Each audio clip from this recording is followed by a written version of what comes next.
रत्न स्थले जानुचर कुमार। जानुचर मने घुटने और हथेली के बल बकैया चलने वाले, घुटरुवन चाल।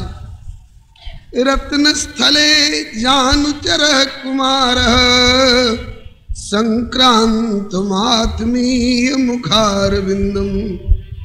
अपने मुखार बिंद को उसमें प्रतिबिंबित होता देख करके संक्रांत मात्मीय मुखार बिंदम आदातु काम। चाहते हैं कि इन्हें पकड़ो, इन्हें बाहर निकाल लो, लेकिन तदलाभ खेदात, तत् अलाभ खेदात, वो प्रतिबिंब पकड़ में नहीं आता है। तब निरीक्ष्य धात्री वदनम रुरोद, मां की ओर देख करके रोते हैं। कब हूं अपनी परछाई लख के मुग्ध होए रघुराई। कब हूं अपनी परछाई लख के मुग्ध होए रघुराई। लख के मुग्ध होए रघुराई, लख के मुग्ध होए रघुराई। मन में गहिबे की आई बाढ़ी लाल साघनी। मन में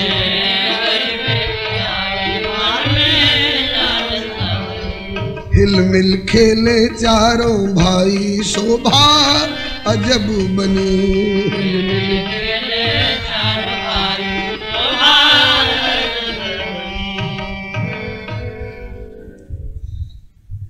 कब हूँ चूमे और बतरावे, कब हूँ हृदय से लगावे। कब हूँ चूमे और बतरावे, कब हूँ चूमे और बतरावे। कब हूँ हृदय से लगावे, कब हूँ चूमे और बतरावे। छाया हाथ में न आवे रोवे रघुकुल मनी। छाया हाथ में न आवे, छाया हाथ में न आवे झिझके रघुकुल मनी। छाया हाथ में न रघुकुल मनी। हिल मिल खेले चारों भाई झांकी अजब बनी।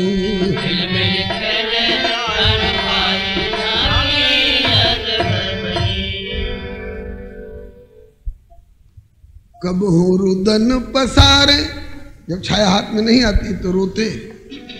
कब हूँ रुदन पसारे मुख मैया को निहारे। कब हूँ रुदन पसारे मुख मैया को निहारे।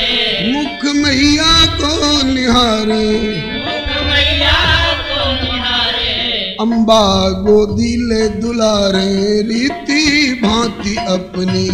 अम्बा गोदी ले दुलारे रीति भांति अपनी।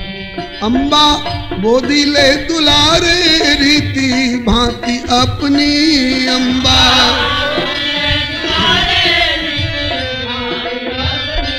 हिल मिल खेले चारों भाई झांकी अजब बनी।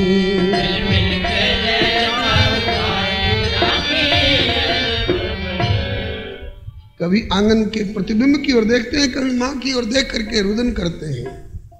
निरीक्ष धात्री वदनम रुरोदा, जब माँ की ओर देख कर रोने लग जाते हैं तो माँ गोदी में उठा लेती हैं, आंसू पोंछती हैं। लाल क्यों रो रहे हो? तो कहते हैं कि माँ ये बाहर क्यों नहीं आवे।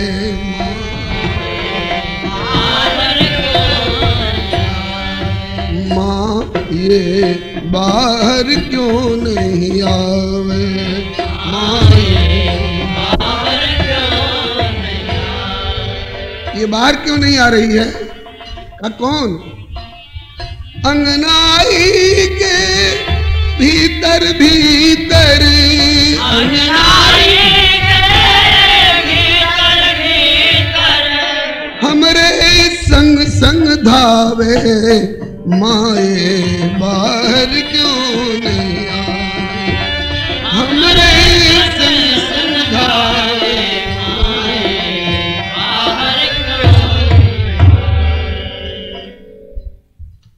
अंगनाई के भीतर भीतर मेरे संग संग दौड़ती है, दौड़ती ही नहीं है।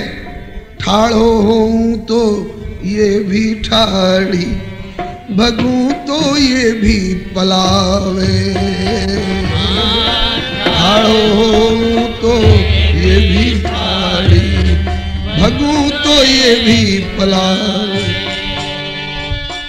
बैठो हूं तो ये भी बैठे, बैठो ये भी बैठे, और पौड़ूं तो ये सो लावे। माये बाहर क्यों नहीं आवे, पौड़ूं तो ये सो लावे।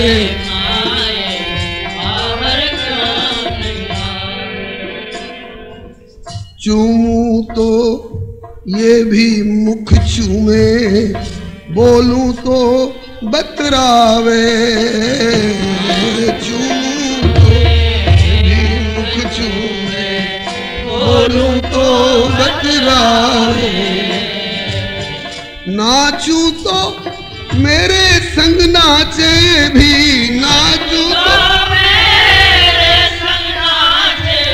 और गाऊं तो ये भी गावे। माये बाहर क्यों नहीं आवे, गाऊं तो ये भी गावे।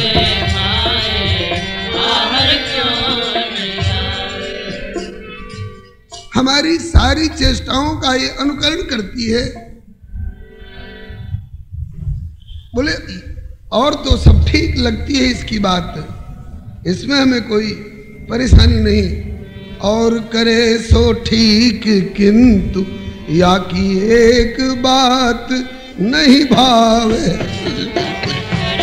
और करे सो ठीक किंतु या की एक बात नहीं भावे।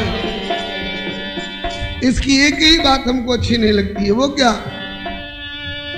कहूं कि बाहर आ जाओ तो, कहूं कि बाहर आ जाओ तो अंगूठा मोही दिखावे। माये बाहर क्यों नहीं आवे, अंगूठा मोही दिखावे। बाहर क्यों नहीं आवे। धरती के भीतर से अपनी छवि दिखाए तरसावे। धरती के भीतर से अपनी छवि दिखाए तरसावे। दास ने निधि नारायण तू, दास ने निधि नारायण तू, क्यों नहीं से समझावे। माये बाहर क्यों नहीं, तू क्यों नहीं से समझावे। माये बाहर क्यों नहीं, माये बाहर क्यों नहीं आवे। इस भोलापन पर माँ हंस रही है। कहा कि माँ मैं रो रहा हूं और आप हंस रही हैं, ये बाहर क्यों नहीं आ रही है? माँ कहती है कि लाल कोई भीतर हो तब तो बाहर आवे। कहा कि है तो? माँ कहती है लाल या धरती में कौन आए, लाल या धरती, लाल या धरती में कौन आए, लाल या धरती में। माँ अगर धरती में कोई नहीं है तो ये मेरे संग संग क्यों चलती है, दिखाई पड़ती है? ये कौन है जो चलती फिरती दिखाई पड़ती है मेरे साथ में?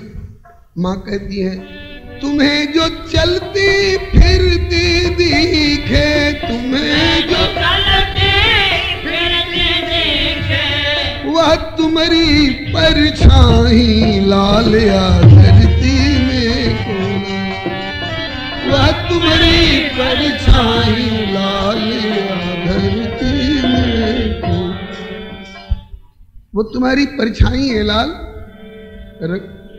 हो तुम अतिशय भोले भाले, मन में नहीं छल छाई। हो तुम अतिशय भोले भाले,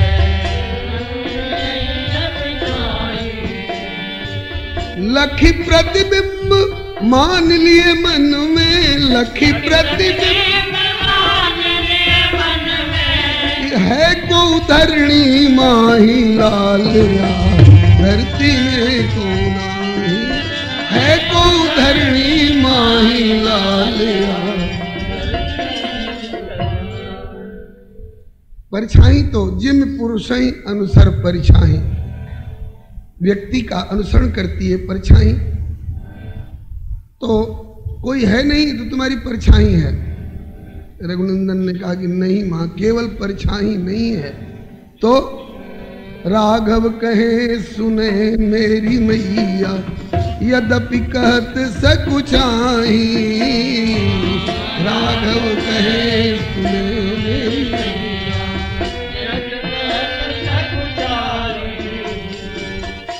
मां मुझे कहने में थोड़ा संकोच लग रहा है, लेकिन कहना पड़ेगा। बोले हाँ कहो। तो कान में कहते हैं कि धरती माही है मेरी दुल्हन, धरती धरती माई है मेरी दुल्हन, धरती नहीं केवल परछाई लालिया, धरती में को नाही, नहीं केवल परछाई लालिया। केवल जानो मत परछाई मेरी दुल्हन धरती माही, केवल जानो मत परछाई मेरी दुल्हन धरती माही। केवल परछाई मत समझो माँ, ये तो मेरी दुल्हन है। माता कहे सुनो मेरे लालन, सत्य कहो तुम पाही, धरती माही होए नहीं दुल्हन, सुनी सब हंसई ठठाई। लाल राजकुमार होकर के और ऐसी भोरी बातें करते हो, जो जो सुनेंगे वो हंसेंगे। धरती में कहीं किसी की दुल्हन होती है तो कहे लाल औरन की दुल्हन धरणी में होए चाहे नाही, बचन अन्यथा होए न मेरो, मेरी तो धरती माही। श्री किशोरी जी के प्राकट्य का ढंग आगे जो बनेगा उसका यह एक पूर्व संकेत है। आप कहेंगे कि बाल बचन है ना, बाल बचन, तो क्या बाल बचन और बालकों के बचन की तरह निरर्थक हो जाएगा? सत्यव्रतम सत्य परम त्रिसत्यम सत्य सत्यस्य योनिम निहितम च सत्ये सत्यस्य सत्यमृत सत्य नेत्रम सत्यात्मकम त्वाम शरणम प्रपन्ना। जन्माद्यस्य यतः अन्वयादितरतश्चार्थेषु विज्ञस्वराट् तेने ब्रह्म हृदय आदि कवये मुह्यन्ति यत् सूरयः तेजो वारि मृदाम यथा विनिमयो यत्र त्रिसर्गो मृषा धामना स्वेन सदा निरस्त कुहकम सत्यम परम धीमहि। ये परम सत्य परमात्मा का वचन है जी। गोस्वामी जी गीतावली में वर्णन करते हैं, बाल बचन बिनु अर्थ के। भले बालपने में बोल रहे हैं, लेकिन त्रिसत्यम जो अतीत में भी वर्तमान में भी और भविष्य में भी असत्य साबित होने वाले हैं ही नहीं। और इनका वचन असत्य कैसे हो जाएगा? बोले इसलिए कि बाल वचन है। कहते हैं कि बाल वचन भी है तो सत्य का बाल वचन है। बाल वचन बिनु अर्थ के फिर भी देत पदार्थ चारी, जन इन वचनन ते भय सुरतर तापस त्रिपुरारी। रघुनंदन ने हठ ठान लिया, मां केवल परछाई मत समझो, मेरी दुल्हन है। दुल्हन धरणी माही समाई, इसका मतलब है, इसमें ध्वनि है कि धाम से सलाह करके आए हैं। श्री किशोरी जी ने इनको बाध्य किया है, अवतार लीजिए। किस लिए? बोले हमारे इन प्यारे संतान रूप जीवों को नरक की ओर जाने से बचाने के लिए। कोई एक अंधा नेत्रहीन व्यक्ति चला जा रहा है, उसे पता नहीं है कि 2 कदम आगे बढ़ जाऊंगा तो कुआं में गिर जाऊंगा, अगले दूसरे कदम पर कुआं है, वो अंधा है, चला जा रहा है, कुआं का किनारा टूटा हुआ है, आप यहां बैठे बैठे देख रहे हैं, आप करुणा निधान हैं, करुणा निधान होने के नाते बताइए उस अंधे को कुआं में गिरने से बचाना आपका कर्तव्य होगा कि नहीं? रघुनंदन कहते हैं कि होगा। बोले बचाइए, कैसे बचाइएगा? बोले आवाज लगा दूंगा, सूरदास आगे मत जाना, 2 कदम पर कुआं है, बाएं हो जाओ, दाहिने हो जाओ, पीछे लौटो, तो बच जाएगा। श्री किशोरी जी कहती हैं कि बच सकता है। कहा कि बच ही जाएगा, ऐसा क्यों नहीं कह रही हैं? तो श्री किशोरी जी कहती हैं कि हाँ, अगर केवल नेत्रहीन है तब तो कानों से आपकी आवाज सुन लेगा, बाएं हो जाएगा, दाहिने हो जाएगा, पीछे लौट जाएगा, बच जाएगा। नेत्रहीन के साथ साथ प्रभु अगर वो बहरा भी है तो कान से उसको सुनाई भी नहीं पड़ता है, तो आपने कह तो दिया कि सूरदास बाएं हो जाओ, दाहिने हो जाओ, पीछे लौटो, आगे कुआं है, आपने समझा कि मेरी जिम्मेवारी पूरी हो गई। अब फिर भी अगर उधर ही बढ़ा जा रहा है तो आपको सोचना पड़ेगा ना कि ये अंधा ही नहीं बहरा भी है। बोले हाँ, फिर तो बैठे बैठे बाएं दाएं कर दोगे तो इससे तो बचेगा नहीं हो। फिर आपका करुणा निधानत्व तो सुरक्षित रहे, इसके लिए उसे बचाने के लिए आपको और दूसरा कौन सा कदम उठाना पड़ेगा? बोले फिर तो दौड़ करके और हाथ पकड़ करके उसे खींच लेना होगा। श्री किशोरी जी कहती हैं कि बस बस अभी इसी प्रयोग की आवश्यकता है मेरे प्राणेश्वर। जीव इस समय में तमोगुण में अंधे भी हो रहे हैं और बहरे भी हो रहे हैं। न तो आपके सत्यम वद धर्मम चरो वाले वाक्य को सुन रहे हैं और न इनको अपने कुमार्ग पर अगले कदम का कुआं दिखाई पड़ रहा है। तो बस अब यही प्रयोग करना होगा कि धाम से कूदिए, अर्थात अवतार लीजिए और दौड़ करके इनका हाथ पकड़ करके खींचिए और भवकूप में गिरने से बचाइए। रघुनंदन कहते हैं कि हे करुणामयी, आपकी करुणा सराहनीय है, लेकिन इनको भवकूप में गिरने से बचाने के लिए सोचो आप पर क्या बीतेगी। यहां तो धाम में मेरे और आपके बीच में एक हार का भी अंतराय नहीं है। हारो नारोपितो कंठे मया विश्लेष भीरुणा, लेकिन जब धरती पर जावेंगे तो इदानीम आवयोर मध्य सरित सागर भूधरा। यहां 15 पलक का भी वियोग नहीं है, धाम में हम आप एक साथ हैं। और जब धरती पर जाएंगे तो कहते हैं कि यहां तो एक हार हूं पहाड़ लगे मेरे और आप बीच, पलक हु की ओट चोट करत करारी जू, जामे नरलोक यदि नरवत वर बधु होए, मैं तो रहूं अवध आप मिथिला मझारी जू। जब 15 वर्ष का हो जाऊंगा तब आऊंगा मिथिला में। तो पहला वियोग हमारा आपका 15 वर्ष का होगा, सहोगी। श्री किशोरी जी ने कहा कि हमारे इतना सहने से हमारी गोदी के ये लाल, ये जीव भवकूप में गिरने से अगर बच रहे हो तो अपने इन बच्चों को नरक से भवकूप में गिरने से बचाने के लिए मैं 15 वर्ष का वियोग सह लूंगी। श्री रघुनंदन ने कहा इतना ही नहीं, 15 वर्ष का होकर मैं आऊंगा, धनुष तोड़ूंगा, आपका पाणी ग्रहण करूंगा, उसके बाद भी अयोध्या में मात्र 12 वर्ष रहने दूंगा। उसके बाद वनवास सहोगी, कहा कि इनके लिए यह भी सहूंगी। कहा कि वनवास ही नहीं, वहां अपहरण की भी लीला होगी। बोले वह भी सहूंगी। अपहरण ही नहीं, उसके बाद अग्नि परीक्षा, आग में कूदना होगा। बोले वह भी सहूंगी। कहा इतना ही नहीं, जिनके लिए आप आग में कूदने को तैयार हो और वे ही नमक हराम तुम्हारे बेटे कहेंगे कि मैं राम नहीं हूं, जो लंका से लौटी हुई सीता को घर में रख लिया, गर्भावस्था में तुम्हारा निर्वासन कराएंगे ये कृतघ्न धोबी बन करके। बोलो सहोगी? श्री किशोरी जी कहती हैं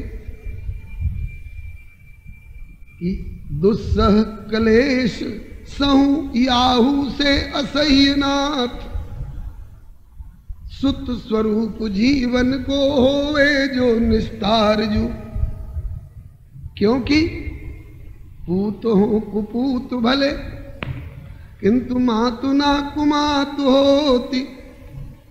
श्रुति पुराण संत सकल कहते हैं पुकार जो, माय को करे जो काढ़ी, करे पुत्र टूक टूक, फिर भी मातृ हृदय कहे राखे कुशली करतार जो।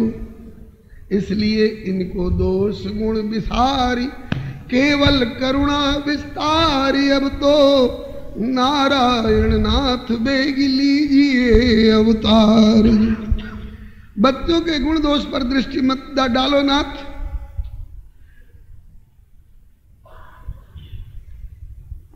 इनको नरक से बचाने के लिए बस एक ही उपाय है, अवतार लो। रघुनंदन ने कहा कि किशोरी जी, आपकी करुणा के आगे मेरी करुणा फीकी पड़ गई। मैं करुणा निधान कहलाता हूं, करुणा सिंधु कहलाता हूं, किंतु आप तो करुणा महासिंधु निकली। ठीक है, चलेंगे, अवतार लेंगे। भूमिका पहले बन चुकी है। नारद वचन सत्य सब करी, नारद वचन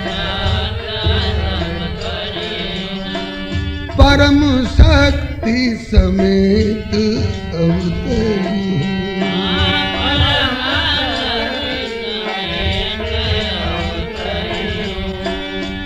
नारद जी का वचन सत्य करूंगा, अकेले नहीं परम शक्ति समेत अवतरी हो।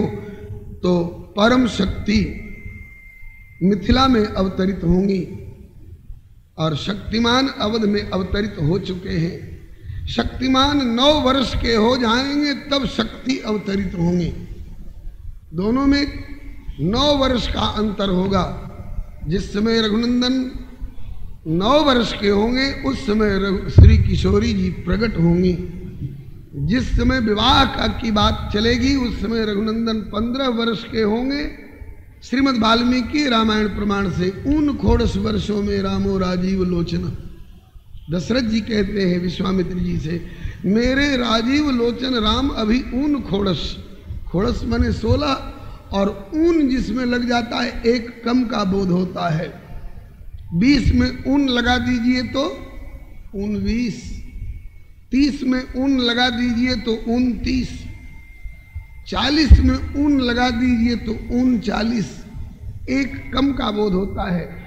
तो खोड़स में ऊन लगा रखा है, इसलिए ऊन खोड़स वर्षों में रामो राजीव लोचना का तात्पर्य।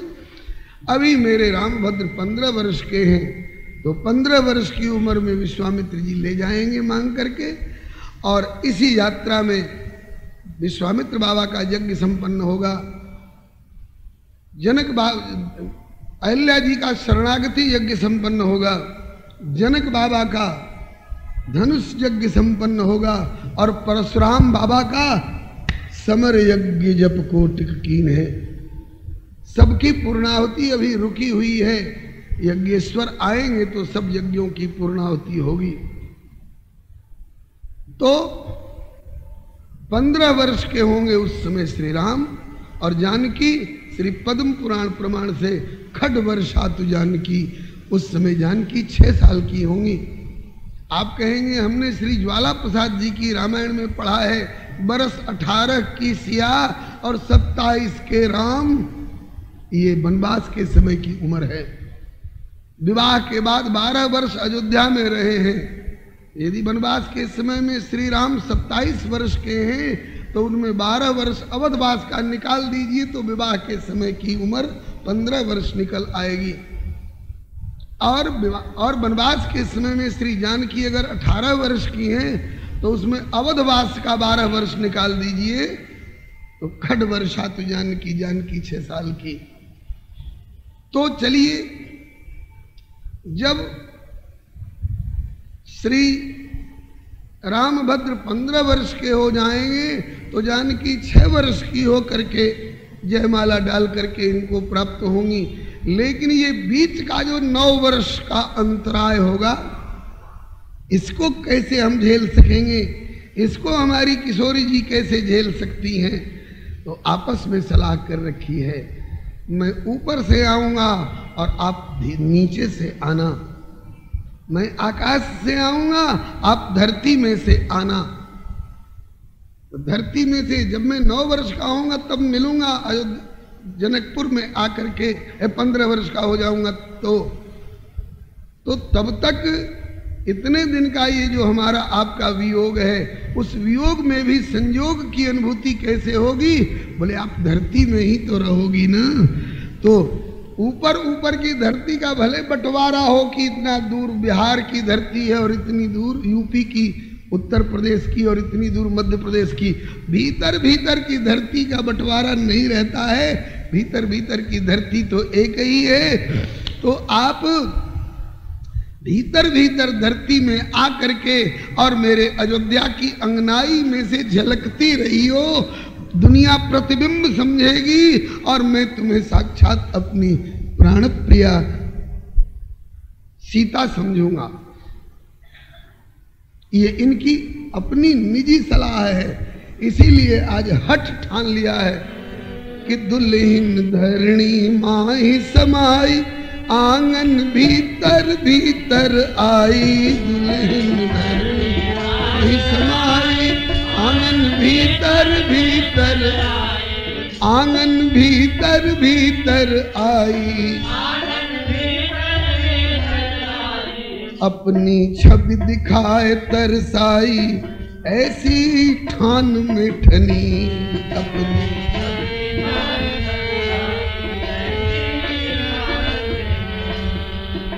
मिल खेले चारों भाई, झांकी अजब बनी।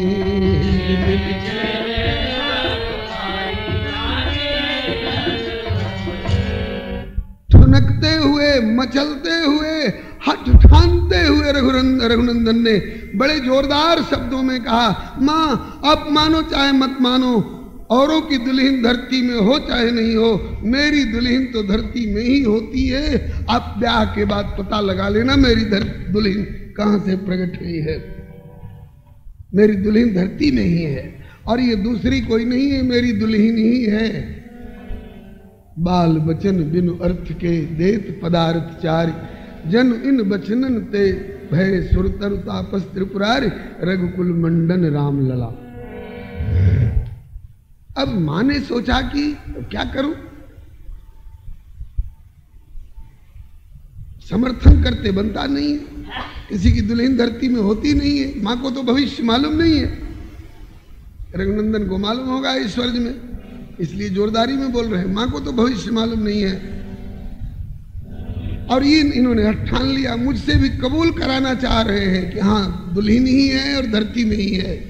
तो मां ने कहा कि चलो, भरसक तो किसी की दुल्हन धरती में होती नहीं है। आपके कथन के अनुसार यदि आपकी दुल्हन धरती में ही है तो मैंने भी मान लिया कि धरती में ही है और आपकी दुल्हन ही है। लेकिन जो चीज धरती में है वो ऐसे कैसे निकल आवेगी? ऐसे कैसे निकल आवेगी? तो कैसे निकलेगी? मां ने फुसलाने के लिए, बहलाने के लिए कह दिया कि धरती की वस्तु तो खोद खाद करी जा तब न निकलेगी, तो मेरी दुल्हन कैसे निकलेगी? तो मां के वचन में भी भविष्य निकल पड़ा। हाँ, कोई हल जो चलावे तब तो दुल्हन बाहर आवे, कोई हल जो चलावे तब तो, कोई हल जो चलावे तब तो दुल्हन बाहर आवे कोई।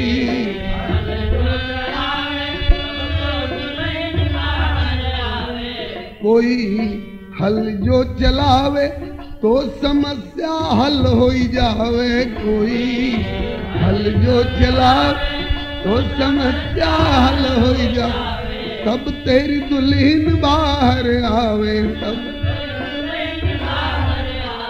लख के नारायण हुलसावे, मिले बन्ना और बन्नी।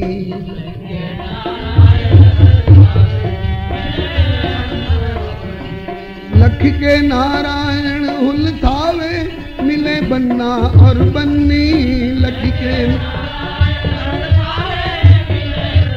YouTube चैनल श्री हरे नमः को लाइक, शेयर, सब्सक्राइब करें। धन्यवाद। हल चलने पर ही आपकी दुल्हन निकलेगी। दोनों माँ बेटे की सलाह और अब उसका कार्यान्वयन होने जा रहा है। भीषण मिथिला परल अकाल। मिथिला में भीषण अकाल पड़ा। 1 वर्ष का नहीं, 2 वर्ष का नहीं, लगातार 12 वर्ष आकाश में बादलों के दर्शन नहीं हुए। 1 वर्ष 2 वर्ष का अकाल हो, राजा झेल ले, प्रजा को संभाल ले, गोलघर और FCI गोदाम में से खाद्य पदार्थ निकाल कर बांट दे। लगातार 12 वर्ष का अवर्षण, राजा की क्या हिम्मत जो झेल सके। पड़ गया अकाल। भीषण मिथिला परल अकाल, लाखों नर नारी बेहाल। भीषण मिथिला परल अकाल, लाखों नर नारी बेहाल। लाखों नर नारी बेहाल। लाखों नर नारी बेहाल। कैसे प्रजा होए खुशहाल, से बिचारी राजा जी। कैसे प्रजा होए खुशहाल, से बिचारी राजा जी। कैसे प्रजा होए खुशहाल, से बिचारी राजा जी। कैसे प्रजा होए खुशहाल, से बिचारी राजा जी। प्रजा ने राजा से आर्तनाद करते हुए करुण पुकार की। दुनिया ऊपर राजे। प्रजा ने तो राजा से कहा, अब राजा किससे कहे। सुन के करुण पुकार, नृप विदेह अति विकल भय। दारुण हाहाकार, हृदय प्रकंपित हो उठा। कलेजा कांप गया महाराज विदेह राज का। प्रजा पर कष्ट पड़ा। मुझसे प्रजा कह रही है, मैं किससे कहूं। बोले दुनिया ऊपर राज है और राजा ऊपर संत, और संतन के आधार है प्रभु अनंत भगवंत। संतों की सभा इकट्ठी की महाराज विदेह ने और पूछे मुनिजन से भूपाल, कैसे होवे दूरी अकाल। पूछे मुनिजन से भूपाल, कैसे होवे दूरी अकाल। कैसे होवे दूरी अकाल। बोले सतानंद तत्काल, बचन उर्धारी राजा जी। बोले सतानंद तत्काल, बचन उर्धारी राजा जी। राजन, मेरे वचन को खूब दत्तचित्त होकर के सुने। निर्णय पहले हो चुका। आप ही को चिंता नहीं है प्रजा के कष्ट की, आपसे अधिक चिंता है संतों को। संतों की सभा हो चुकी है और संतों की सभा में निर्णय लिया जा चुका है, केवल उद्घोष बाकी है। निर्णय पहले हो चुका, संत सभा के माही, शेष मात्र उद्घोष है, चिंता कीजिए ना। राजन, निर्णय हो चुका है, केवल निर्णय का उद्घोष है। प्रतीक्षा थी आप उस निर्णय को सुनना चाहें। हाँ महाराज सुनाइए। हो उद्घोषित योजना और कार्यान्वित होए, संत और भगवत कृपा सुखी हो सबको, सब सुखी हो जाएंगे, तुरंत अकाल दूर होगा। महाराज विदेह राज ने कहा, बतलाइए राजगुरु आचार्य शीघ्र बताइए, निर्णीत के उद्घोष में अब तनिक विलंब न लाइए, लग जाए सब कार्यान्वयन में यह हमारी प्रार्थना, ऋषि मुनि सहारा दे यही श्री चरण में अभ्यर्थना। आप सलाह देने वाला सहारा दीजिए और प्रजा उसका कार्यान्वयन करेगी। तब श्री शतानंद जी बोले, शुभ यज्ञ से परजन्य हो, शुभ यज्ञ से परजन्य हो, परजन्य से, परजन्य माने बादल, शुभ यज्ञ से परजन्य हो, परजन्य से जल वृष्टि हो, जल वृष्टि से हो अन्न, पालित अन्न से सब सृष्टि हो। अतएव राजन संत मत ले, शीघ्र यज्ञ कराइए, हो भूमि शोधन स्वर्ण हल ले, कंध स्वयं फिराइए। इसके लिए आपको यज्ञ करना होगा राजन, लेकिन यज्ञ जहां होगा पहले उस यज्ञ की भूमि का शोधन करिए। भूमि शोधन का तरीका क्या होगा? सोने का हल बनवाइए और उस हल में बैल नहीं लगेंगे, बैल की जगह पर दिशि एक रानी हो स्वयं। आपकी महारानी मिथिलेश्वरी सुनैना एक और अपना कंधा लगाएंगी। दिशि एक रानी हो स्वयं, नृप आप दूजी ओर हो। जहां बैल अपना कंधा लगाता है वहां महाराज मिथिलेश्वर और महारानी मिथिलेश्वरी दोनों को अपना कंधा लगाना होगा और खड़े होकर नहीं, जानवर की तरह दोनों घुटने और दोनों हथेली के बल चौपाए की तरह चलना होगा। और काफी दूर तक, जितनी दूर में यज्ञ मंडप होगा उतनी दूर तक की भूमि को जोत जोत करके उसका शोधन करना होगा। घुटने छिल सकते हैं, कंधों में घाव हो सकता है। कहिए इस भांति सहना कष्ट राजन, आपको मंजूर हो, है पूर्व ही निर्णीत ये निश्चित प्रजा दुख दूर हो। महाराज के अकेले की बात नहीं थी, महारानी से सलाह लेनी पड़ेगी। क्या इस प्रकार खुलेआम प्रजा के बीच में महलों से निकल करके घुटने के बल और हथेली के बल चौपाए की तरह अपने कंधे पर हल लेकर के आप भूमि का शोधन करने में मेरा साथ दे सकोगी? पूछे नृपति रानी सुनैने, बोलो कंध पर हल लेओगी, इस प्रजा के हित कार्य में क्या साथ मेरा देओगी? मिथिलेश्वरी रानी सुनैना हर्ष के अतिरेक में, दीनी सुसहमति कंठ गद गद प्रेम के उद्रेक में। तैयार हूं प्राणेश, तैयार हूं प्राणेश, मैं भी सब तरह तैयार हूं। सधर्मिणी हूं नाथ, सेवा धर्म पर बलिहार हूं।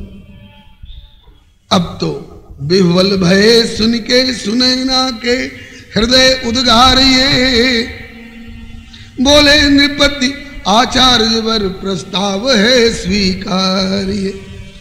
स्वीकार है आचार्य, जनहित है तू सब स्वीकार है।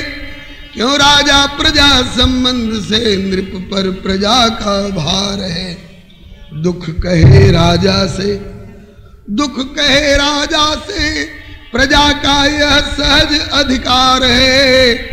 और सुनकर करे जो अनसुनी उस भूप को धिक्कार है। राजा का जीवन है प्रजाहित, प्रजा तो संतान है। जिसमें प्रजा का हो ये हित कर्तव्य वही महान है। आचार्य वर श्री शतानंद जी अब विलंब न लाइए, संभार सारे यज्ञ हित तैयार शीघ्र कराइए। महाराज ने तैयारी की, शतानंद जी की संतों की सलाह से हल एक सोना के बनवाई, ओ में कंधा स्वयं लगाई। हल एक सोना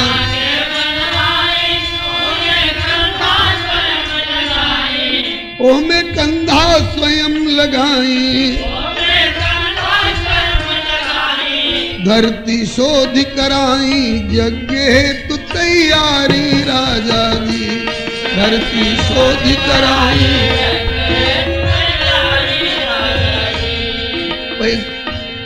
ऐसे होवे दूरी काल जत्न अनुसारी राजा जी।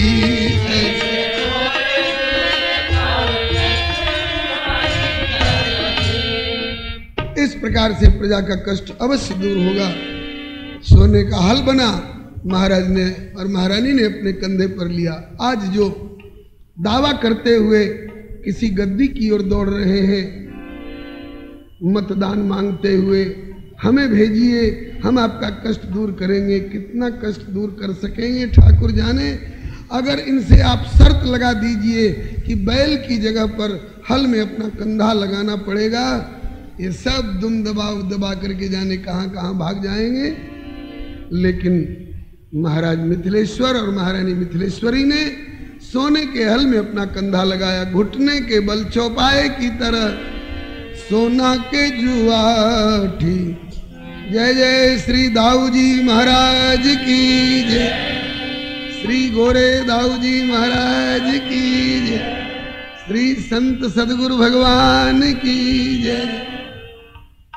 कई दिनों से प्रतीक्षा थी पूज्य चरण स्वामी श्री हरिदास जी महाराज की, श्री गोरे दाऊ जी के महंत जी श्री वृंदावन से पधार रहे हैं, जिनके यहाँ हजारों संतों की नित्य सेवा होती है। और श्रावण में तो आप आंखों से देख लेंगे चल करके 4-4, 6-6 हजार संत एक साथ बैठ करके एक पंगत में भोजन प्रसाद पाते हैं। बलिहारी सोना के जुआठी, सोने के हर परिहत,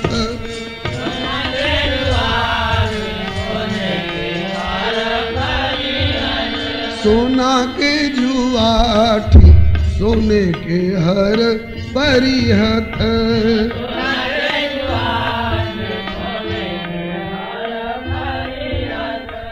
सोने के लागल हरी से,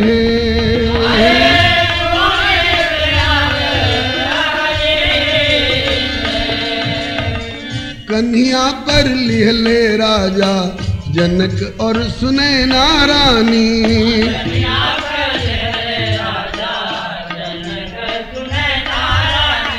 शतानंद भैले हरवा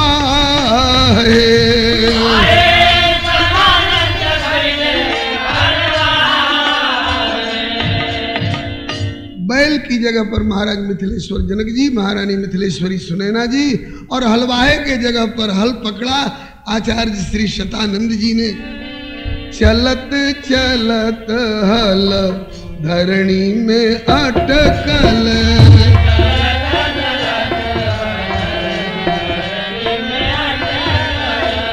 चलत चलत हल धरणी में अटकल,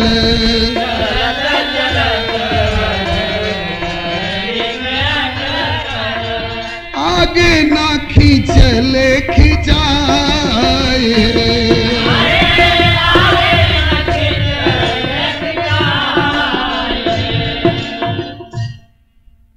कई हराई घूम आए, घुटने छिल रहे हैं, कंधे भी अब खींचने में समर्थ नहीं रह गए हैं। फिर भी प्रजा का कष्ट दूर करने के लिए महाराज लगे हुए हैं, महारानी लगी हुई हैं।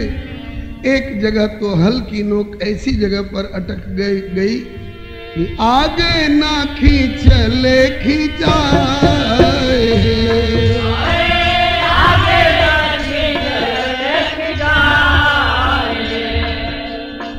हारल देह सकल पुरुषार्थ,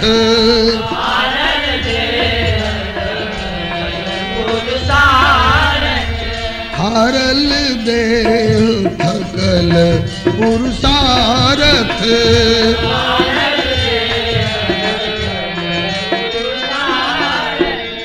राजा जी बिन में जगदीश है।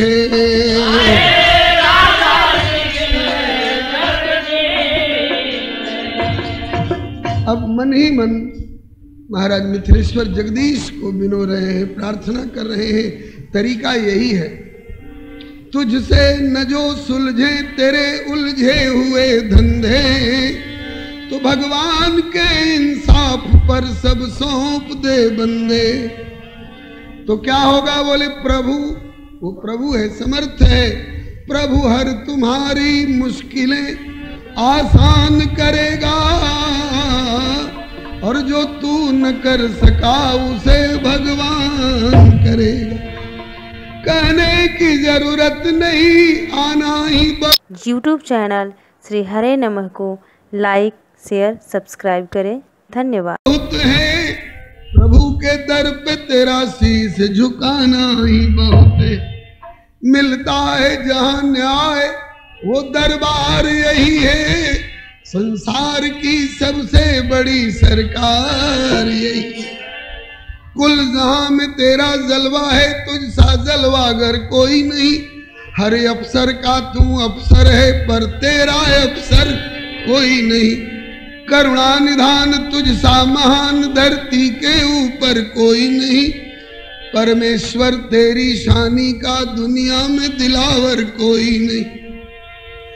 जिसने ली शरण तेरी स्वामी, उसे खौफ खतर डर कोई नहीं।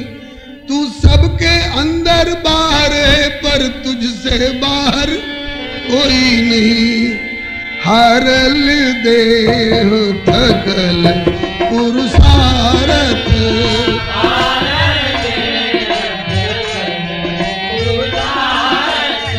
राजा जी बिन में जगदीश है।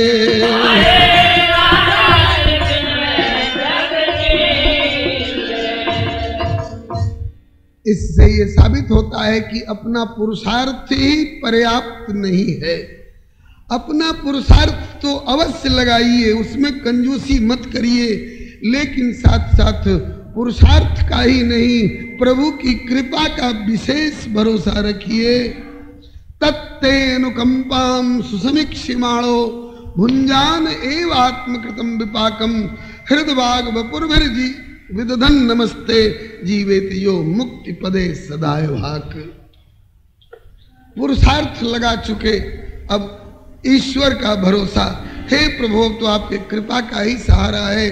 बुद्धिर विकुंठिता नाथ समाप्ता मम युक्तयः, त्वदन्यं नहीं जानामि त्वमेव शरणम प्रभु। अब तो आप ही का सहारा है।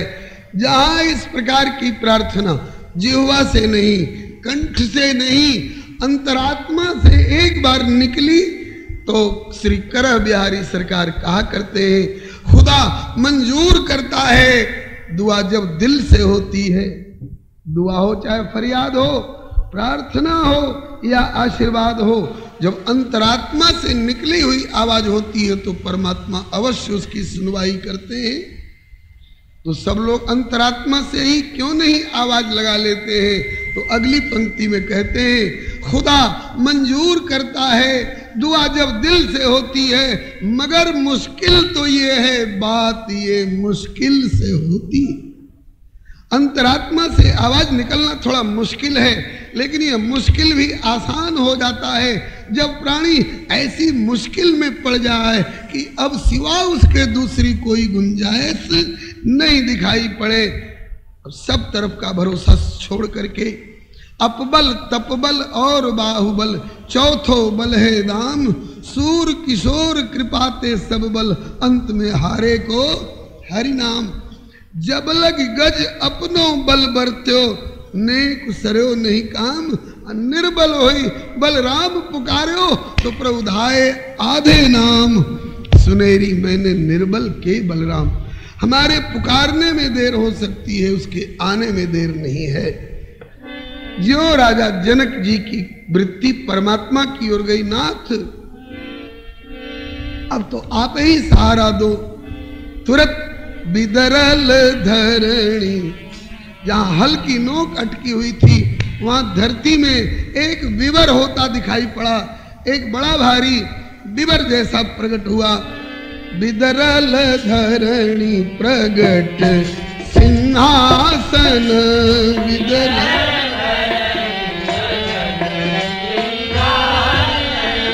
बिदरल धरणी प्रगट सिंहासन।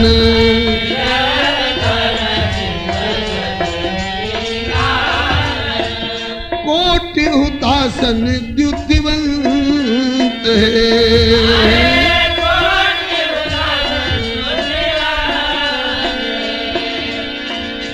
करोड़ों अग्नि, करोड़ों विद्युत, करोड़ों सूर्य चंद्र की आभा विभा प्रभा जिसके आगे फीकी पड़ जाए, ऐसा एक दिव्य स्वर्णिम रत्न जटित सिंहासन प्रकट हुआ, जिसके बीच में अष्टदल कमल है, उसके और बाहर बाहर खोड़शदल कमल है, और कमल के आकार का वह सिंहासन प्रकट हुआ।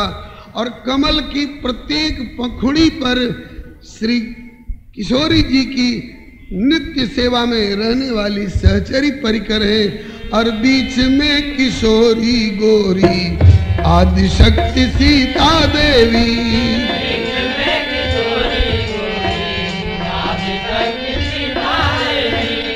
बीच में किशोरी गोरी आदिशक्ति सीता देवी।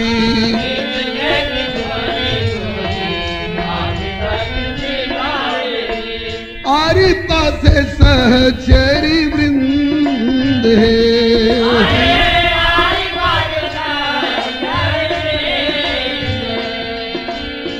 बीच में 16 वर्ष की उम्र वाली आदिशक्ति, जिनके लिए रघुनंदन ने मनु जी को आश्वासन दिया था, आदि शक्ति छवि निधि जगमूला।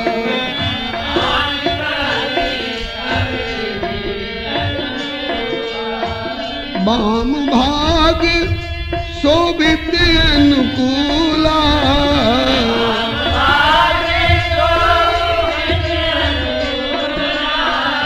आदिशक्ति छवि निधि जगमूला।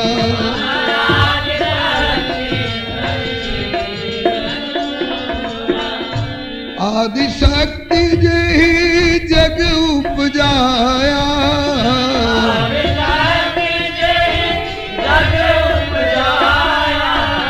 सो अवतरी मोरी माया।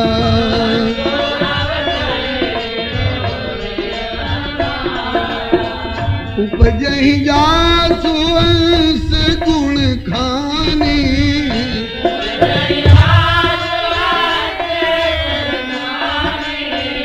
अगणित लक्ष्मी उमा ब्रह्मानी।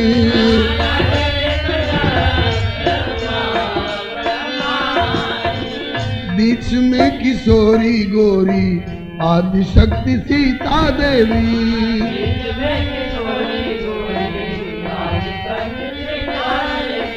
आरी पासे सहचरी वृंद है,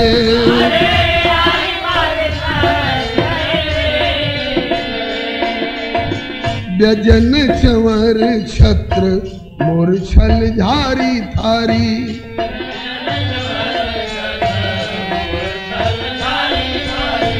व्यजन चंवर छत्र मूर्छल झारी थारी।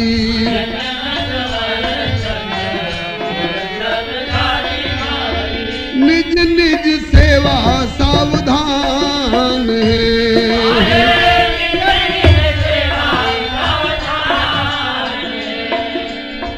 चकित निहारे राजा रानी गुरु पुरहित।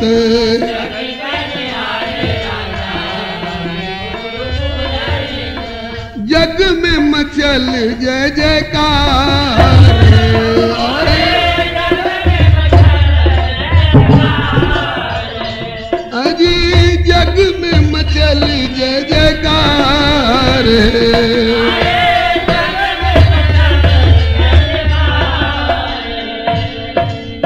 श्री जनकराज किशोरी जी की जय, श्री मिथिलेश राज दुलारी जी की जय, श्री विदेह वंश भाई जयंती जी की जय, श्री राम प्राण प्रिया जी की जय, श्री राम वल्लभा जी की जय, श्री जनकराज किशोरी जी की जय, श्री सुनैना लाडली जी की जय। लोग समझ नहीं पा रहे हैं कि ये क्या हो गया। कहां तो सपाट मैदान था, हल की नोक अटक गई और हल की नोक के आगे से ये दृश्य हम लोग क्या देख रहे हैं। एक दिव्य ज्योतिर्मय स्वर्णिम रत्नजटित सिंहासन के ऊपर खोड़स वर्षीया किशोरी, ये देवी कौन है और लोग नहीं समझ पाते कि ये कौन है। तब तक प्रभु की प्रेरणा से ऋषि नारद आए, नाम सुनाए, सुनि सुख पाए नृप ज्ञानी। ऋषि नारद आए, नाम सुनाए, सुनि सुख पाए नृप ज्ञानी। सीता असनामा पूरन कामा, सब सुख धामा गुण खानी। सीता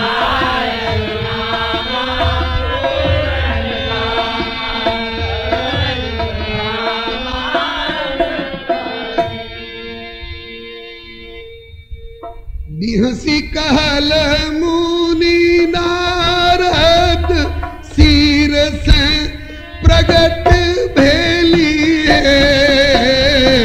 बिहसी कहल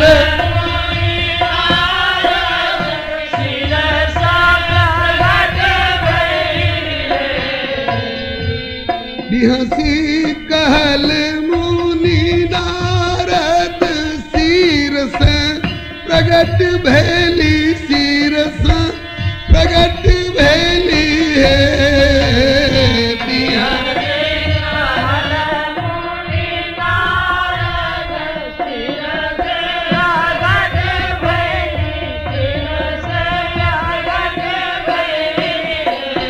ललना ताही हेतु सीता होत नाम, जनक भेलन सिर ध्वज है। ललना ताही हेतु सीता होत नाम, जनक भेलन सिर ध्वज। राजन, हल की नोक को संस्कृत में सीर कहते हैं और उस सीर से जो क्यारी बनती जाती है गहरी हराई, उसको सीता बोलते हैं। तो सीरता प्रकटीभूता है, इसलिए इनका नाम होगा सीता। और सीर से प्रकट हुई इस सीता के माध्यम से आपकी कीर्ति की ध्वजा फहराएगी जगत में, इसलिए आपका नाम होगा सीरध्वज। जनक जी का नाम महाराज श्री सीरध्वज। ये भाव, ये अर्थ श्री सुखदेव जी के शब्दों में श्रीमद् भागवत का मूल श्लोक है। ततः सीरध्वजो यज्ञे यज्ञार्थम कर्षतो महीम, सीता सीराग्रतो जाता तस्मात् सीरध्वज स्मृतः। इस प्रकार से वैसे पहले से भी जब तक धाम में थी प्रभु के साथ, उस समय भी इनका नाम सीता था। मनु जी को दर्शन देने आए थे जुगल रूप में ना, आप सुन चुके हैं। उस समय इनका क्या नाम था? बोले भृकुट विलास जासु जग होई।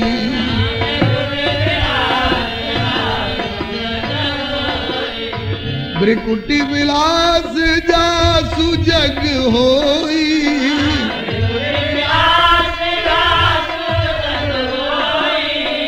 राम बाम दिस सीता सोई।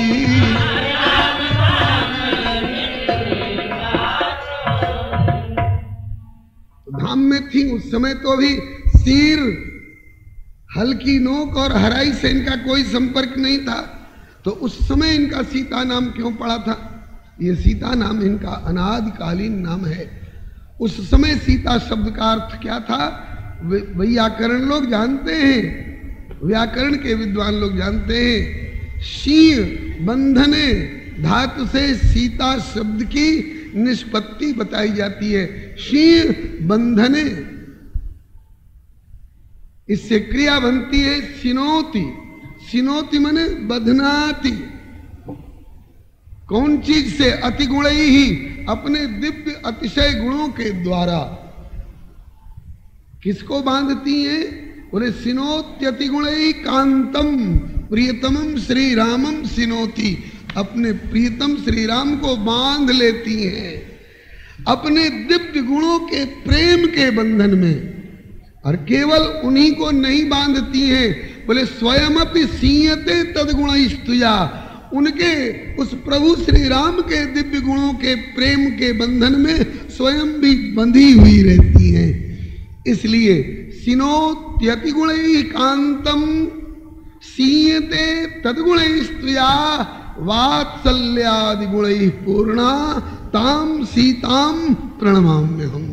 हम उन सीता को प्रणाम कर रहे हैं जो सीता अपने अतिशय दिव्य गुणों के प्रेम के बंधन में अपने प्रभु श्री राम को बांधती हैं और स्वयं भी उनके दिव्य गुणों के बंधन में बंधी हुई रहती हैं।